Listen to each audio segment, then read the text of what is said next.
This video sponsored by EduCoast. EduCoast பற்றி இந்த video கீழே டிஸ்கிரிப்ஷனில் லிங்க் கொடுத்துருக்கோம், நீங்கள் பார்த்து தெரிஞ்சுக்கோங்க. Struggle to find courses that truly speak your language? It's finally over. Welcome to EduQuest, where learning is made just for you. At EduQuest, we bring you a wide range of online courses, from career building programs to skill boosting masterclasses, all in your regional language. Because we believe language should never be a barrier to success. Our courses are tailor-made after understanding what today's learners really need. So why wait? Start learning the smarter, simpler way only with EduQuest. Visit eduquest.courses and explore your next course today. And hey, don't miss out on our exciting offers and promotions. Hi friends, welcome to my channel. வாங்க வீடியோக்குள்ளே போகலாம். இந்த வீடியோவில் நம்ம என்ன பார்க்க போகிறோன்னா வெள்ளரிக்காயின் நன்மைகள் மற்றும் பயன்கள். வாங்க இந்த வீடியோவில் நம்ம பார்க்கலாம். வெள்ளரிக்காய் ரொம்ப உடலுக்கு ரொம்ப நல்லது, சத்தான பழம்.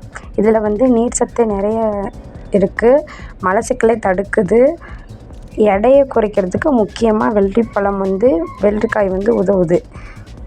ரத்தத்தில் இருக்க சர்க்கரை அளவை கட்டுக்குள் வைக்கிறதுக்கு வெள்ளரிப்பழம் ரொம்ப முக்கியத்துவம் வகிக்குது. இது கோடைக்காலம் பழம் அப்படின்னு சொல்கிறாங்க. வெள்ளரிக்காய் அதிக அளவு நீர் சத்து இருக்குது. அதில் நீர் சத்துனால நமக்கு உடலுக்கு என்னன்னு பார்க்கலாம். வெள்ளரி பழத்தில் அதிக அளவு நீர் சத்து இருக்குது, அது ரொம்ப ரொம்ப நல்லது. மலச்சிக்கலை எப்படி தடுக்குது அப்படின்னு சொல்லி பார்த்தோம்னா, அதில் நார்ச்சத்து அதிக அளவு இருக்கிறதுனால செரிமானத்தை மேம்படுத்துறதுக்கு உதவுது.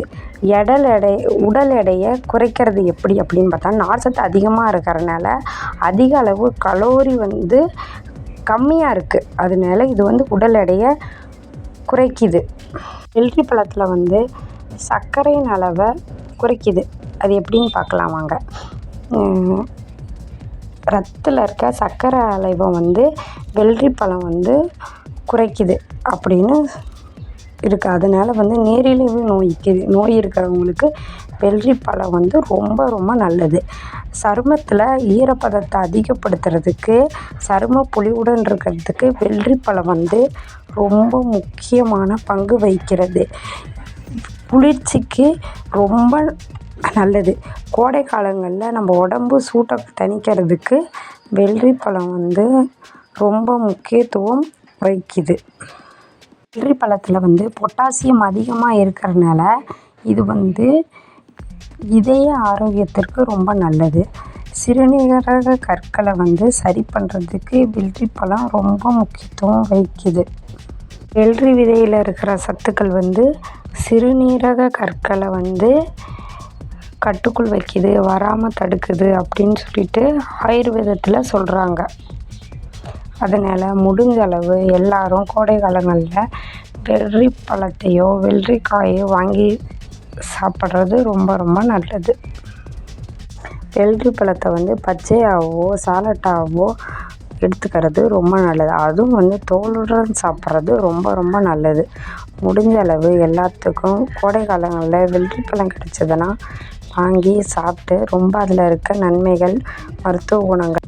வெள்ளரிக்காயில் பழத்துலேயும் ஏகப்பட்ட நன்மைகள் மற்றும் மருத்துவ குணங்கள் இருக்குது.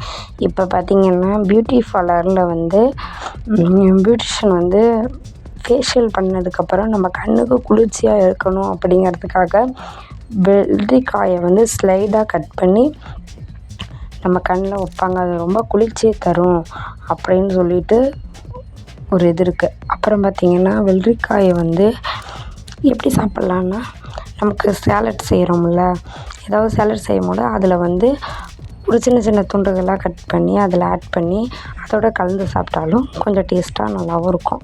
அப்புறம் பார்த்திங்கன்னா மிளகாத்தூள், உப்பு போட்டு வெள்ளரிக்காயில் தடவி சாப்பிட்றது ரொம்ப நல்லாயிருக்கும். அந்த பழத்தை வெள்ளரி பழத்தில் ஜூஸ் போடலாம், ஜூஸ் போட்டு சாப்பிட்லாம். இல்லாட்டி அப்படியே சாப்பிட்டாலும் ரொம்ப நல்லாயிருக்கும். அது வெள்ளரிக்காய் பழம் சீசன் டைமில் மட்டும்தான் கிடைக்கும். அது எந்த மாதிரி சீசன் டைமில் கிடைக்கும்னா, ஒன்லி வெயில் காலங்களில் மட்டும்தான் வெள்ளரி பழத்தை கிடைக்கும். அது கிடைக்கும் போது நம்ம வாங்கி சாப்பிட்டுக்கிறது ரொம்ப ரொம்ப நல்லது. அந்தந்த சீசன் டைமும் அந்த வெள்ளரிப்பழம் கிடச்சிதுன்னா சாப்பிட்றோம்ல, அதில் நிறைய மருத்துவ குணங்கள் நம்ம வந்து பயனடையலாம். முடிஞ்ச அளவு எல்லோரும் கோடை காலங்களில் நம்ம உடம்பு வெப்பத்தை தணிக்கிறதுக்காகவும் குளிர்ச்சியை நம்ம உடம்பு ஏற்றுக்கிறதுக்காகவும் வெள்ளரிப்பழத்தை முடிஞ்ச அளவு வாங்கி சாப்பிட்டா ரொம்ப ரொம்ப நல்லது. இதில் ஏகப்பட்ட நன்மைகள் இருக்குது. வெள்ளரிப்பழத்தை பொறுத்தவரையிலும் தீமைகளே சொல்லவே முடியாது. எல்லாமே நன்மை மட்டும்தான். சுகருக்கு நல்லது, இதயத்துக்கு நல்லது, மலச்சிக்கலை தடுக்குது, உடல் எடையை குறைக்குது அப்படின்னு சொல்லிட்டு ஏகப்பட்ட நன்மைகள் வெள்ளரிப்பழத்தில் இருக்குது. வெள்ளரிப்பழத்தில் இருக்கிற நன்மைகள் இது மாதிரி நிறையா நம்ம வரிசையாக அடுக்கிக்கிட்டே போகலாம். வெள்ளரிப்பழத்தில் வந்து ஏகப்பட்ட நன்மைகள் இருக்குது. அது சொல்ல முடியாத அளவுக்கு நன்மைகள் மட்டுமே வெள்ளரிப்பழத்தில் இருக்குது. முடிஞ்ச அளவு எல்லோரும் வெள்ளரிப்பழத்தை வாங்கி சாப்பிடுங்க. அது சாப்பிட ரொம்ப ஒரு நல்லா இருக்கும். முலாம்பழம் ஜூஸ் எப்படி இருக்குமோ அந்த மாதிரி தான் வெள்ளரிப்பழம் ஜூஸ் இருக்கும். முடிஞ்ச அளவு வெள்ளரிப்பழத்தை வாங்கி சாப்பிடுங்க. இந்த வீடியோவில் இருந்து நம்ம என்ன தெரிஞ்சுக்கிட்டோன்னா, வெள்ளரிப்பழத்தோட நன்மைகள் மற்றும் அதன் பயன்கள் இந்த வீடியோவில் நம்ம தெளிவாக தெரிஞ்சிருப்போம். இந்த வீடியோ உங்களுக்கு பிடிச்சிருந்தா சப்ஸ்கிரைப் பண்ணுங்கள், கமெண்ட் பண்ணுங்கள், லைக் பண்ணுங்கள், முடிஞ்ச அளவு எல்லாத்துக்கும் ஷேர் பண்ணுங்கள்.